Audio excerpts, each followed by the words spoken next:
Morris's free kick aimed at the back post, and Kerry Dixon with an important header. Townsend leaving it, and no one really committed to the challenge, and Morrissey with another chance to cross. Steele in space, Steele scores! Tranmere Rovers 1-up.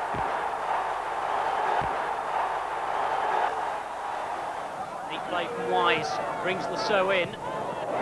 Now Tranmere, a little bit of trouble on the edge of their own box. Here's Wilson, chance to shoot. Oh, it'll break for Wise, and Dennis Wise puts the First Division club level.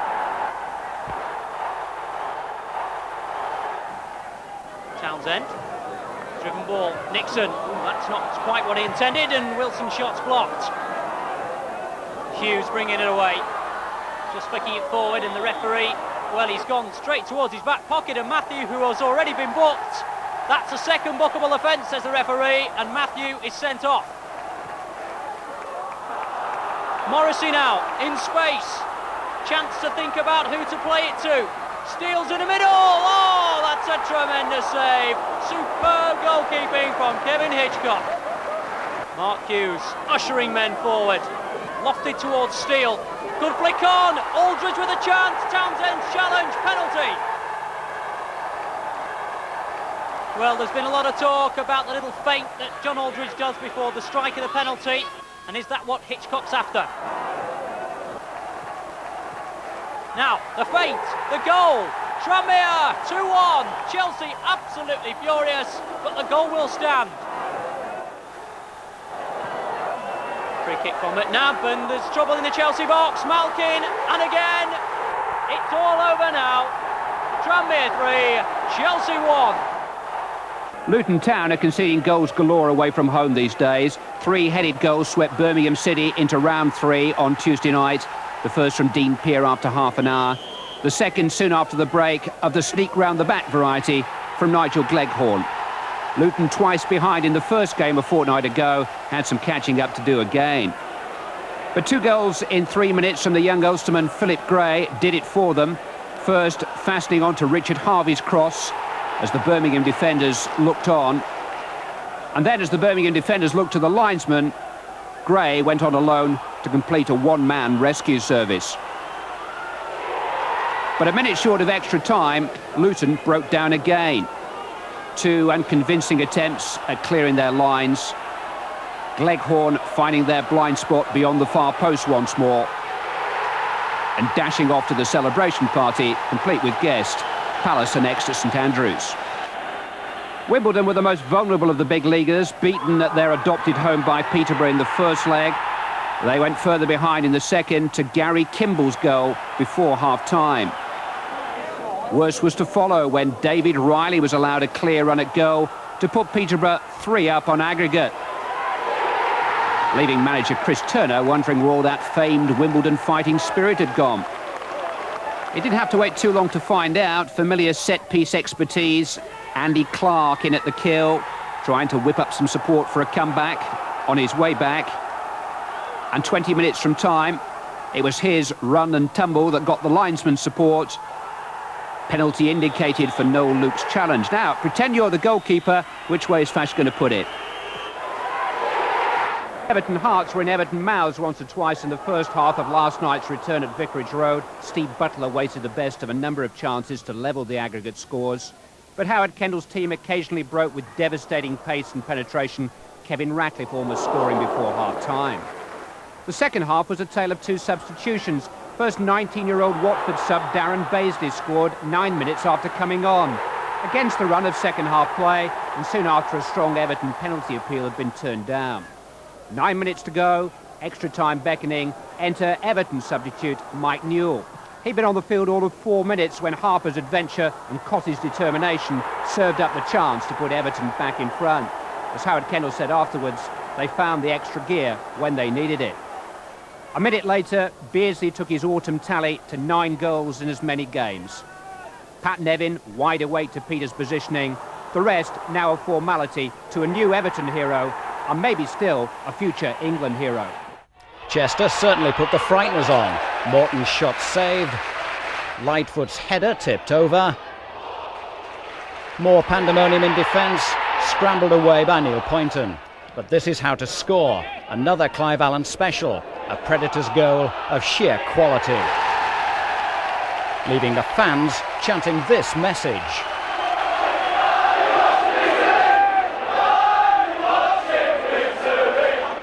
Mike Sherran notched up his second for the club, and a Mark Brennan long ranger made absolutely sure. But it was Alan's night, man of the match, and determined he's got a future. No shocks at Highbury, true to form, Arsenal edged past Leicester, and Ian Wright got the goal that set them on their way. 6 in 4 now for Wright. An ankle injury means it's unlikely to be 7 in 5 at Wembley next week.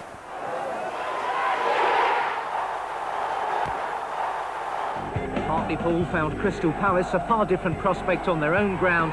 It was half an hour before Mark Bright gave them the lead, but there was no looking back. On half-time, a first goal for Marco Gabbiadini since his move, and delivered with that familiar authority that Roker fans loved. It certainly finished off his younger brother's team. 2 minutes after the break, Martin Hodge never got to grips with this corner, and former Newcastle skipper Andy Thorne rammed in number 3. 3 minutes later, Poole were further behind. Gabbiadini involved again, his shot handled by Paul Olsen. And Andy Gray, by now, under little pressure from the penalty spot. Goals coming in a flurry at this stage, with Poole responding straight away. Brian Honour's cross causes the problem. John Tinkler finally giving the large away following something to cheer. But it was only a brief respite. Some careless defending led to number 5, but neat work inside the box as Bright picks up his second. Still time for another contribution by Gabbiadini, away free on the left. Stan Collymore showing little sympathy to make it 6-1 on the night, 7-2 overall. But if Palace strolled it, Leeds United stumbled past Scunthorpe. 3 in the last 20 minutes settled it. Leeds saved their best for last. Carl Schutt's dummy, Gary Speed's finish. In the Rumbelows Cup, it's part 2 of the second round tie with Bournemouth. It was almost a repeat of the first leg. But taking the lead, John Henry, his opening strike coming in the 23rd minute. Just as they'd done in the first encounter, Bournemouth hit back with a late equaliser. Quinn, the home side's hero.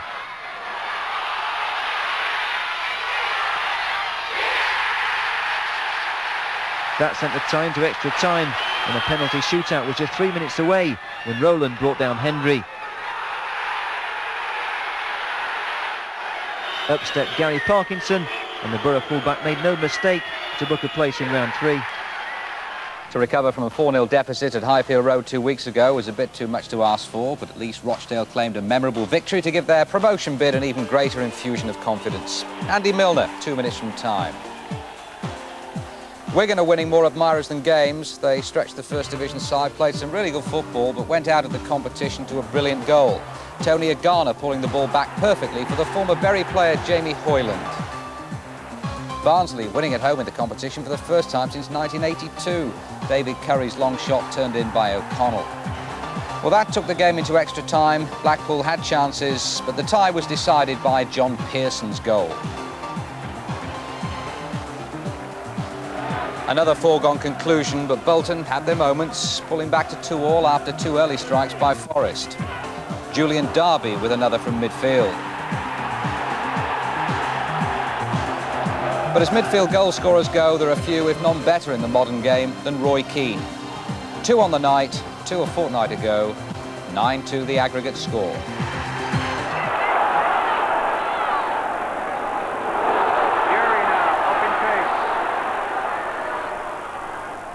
Comes in, Paul Allen!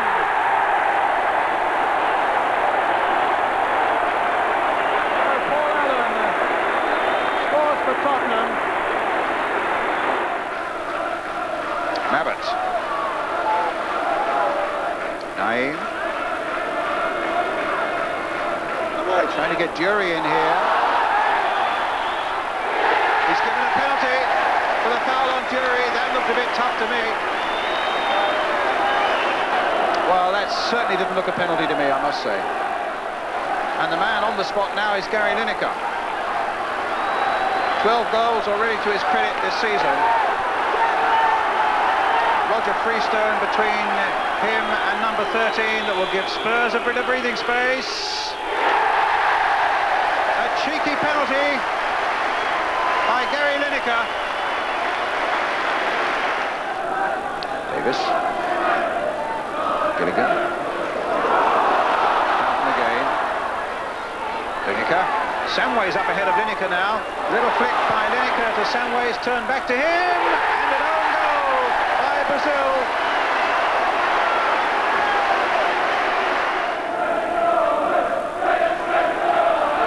Samways, Lineker, Naeem and Stewart right up there. Here's Stewart. Houghton, it's a more accurate looking cross by him. Stewart comes back to him, it might be for Paul Stewart! Cracking that in at the near post. Push him up, push him up, push him up, push him up! Rayner, the backfield, didn't fool Jury. Lineker wanted it forward, but look at the run here by Samways. Vinny Samways with a chance to make it 5, and does so! Terrific individual goal there by Samways, and the crowd, you can see, loved that one. Oh. Well, Naeem hitting the referee with that one, right on target. Davis. Jenkins. Now Williams.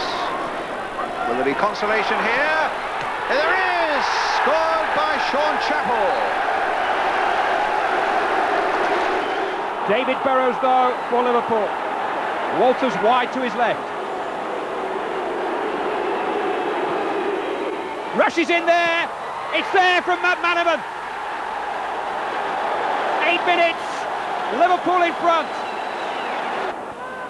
This will drop for Kelly. Oh, and he's given it straight to Ian Rush. It's a present. Saunders walks it in for the second. Stanford finding Overson. Hooper underneath it, lost it for a moment. Beeston got in a shot, blocked by the goalkeeper. Kevin. Oh, smuggled off the line by the hand, I think, of Tanner, and he could be in deep trouble here.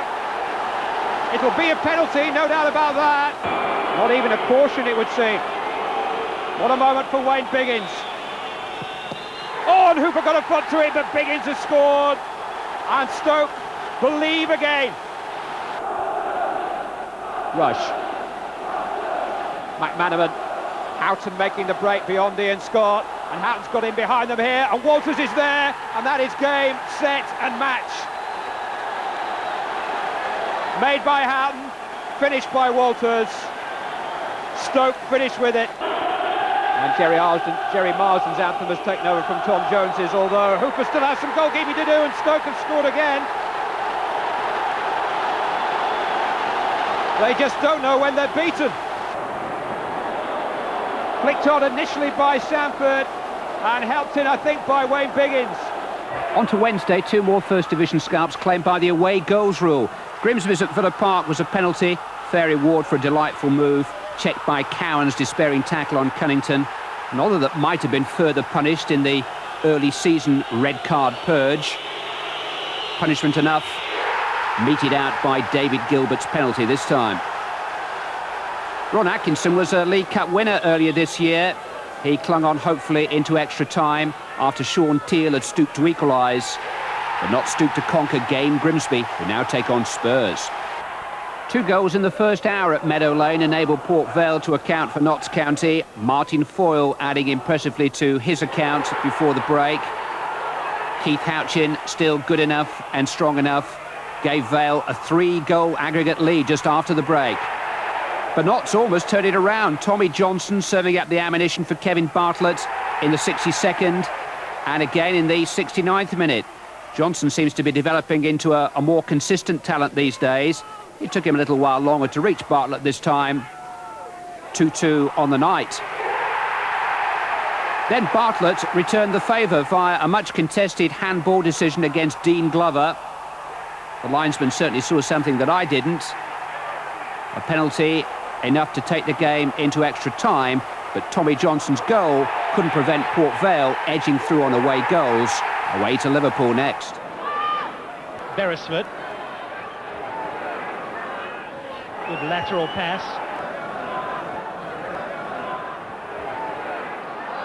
Burns. And 1-0 to Portsmouth. Chris Burns scores the opening goal of the game. Webster getting on his hands and knees to get that one away. You might say crawling. Old Beckford dinks it through. Fleck shoots. Fleck scores. Ullathorne. Gordon's made the space. And Fleck has got past Webster. This is Newman. Newman back to Fleck, a chance for his second goal, and he slots it in with nonchalant ease. Into the near post, the Beckford's header, and it's gone in! Scarborough were hit by a devastating double at the Dell tonight. They were trailing 3-1 going into the game against Southampton, then Alan Shearer sent in the cross, and Matt Le Tissier thundered one home in the second minute. There was hardly time to blink before they added the second of the night and the fifth of the tie. Glenn Cockrell slotting the ball home with consummate ease after another cross from Newcastle-born Shearer. But watch out for the next belter from substitute Gary Himsworth. The ball's headed back to him and he lets fly. That's 2-1 on the night and by no means a disgrace.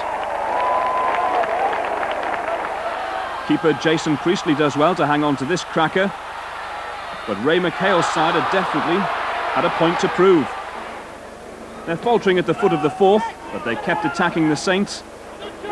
When Tim Flowers hauls down Borough's other substitute in the box, there can be only one decision. This was going to be Andy Mockler's big moment, the chance to square a match with the First Division side, and he didn't waste the opportunity. Sadly, the Seasiders still bow out 5-3 on aggregate. Manchester United had prepared the groundwork with a 3-0 win at Old Trafford. Just the light roller needed to brush aside Cambridge tonight. Brian McClare's silky touch with just 2 minutes gone. The Cambridge consolation came 86 minutes later, but then it's still quite a feat scoring at any time against United these days. Dion Dublin hammering home past youngster Ian Wilkinson, though it was still United at a canter. Oldham needed no more than a stroll down Torquay way tonight, though Richard Jobson was glad he'd made the trip. Only his second goal for the club nodded in from Rick Holden's corner. Torquay lost their manager John Impey this week. Their interest in the tie had long since vanished before Rick Holden supplied the decoration on the hour, rounding off the 9-1 aggregate victory. But Newcastle pressed from the start. Former Manchester United striker Liam O'Brien got in a long-range effort. Keeper Dean Gregus to the rescue. Then Preston-born Franz Carr caused a shiver down the spine. A cool chip, a header by Andy Hunt, and Grey Goose clears right off the line. And more promised by that man Carr, the Forest reject unleashing a low drive. The Grey Goose failed to gobble it up cleanly, but Alex survived. And Crewe can thank goodness the Grey Goose doesn't fly off for winter, this time his feet coming to the rescue. But finally, he was beaten, getting a hand to substitute Steve Howe's effort, but failing to stop it going over the line. No fault of Grey Goose, but naturally he was disappointed.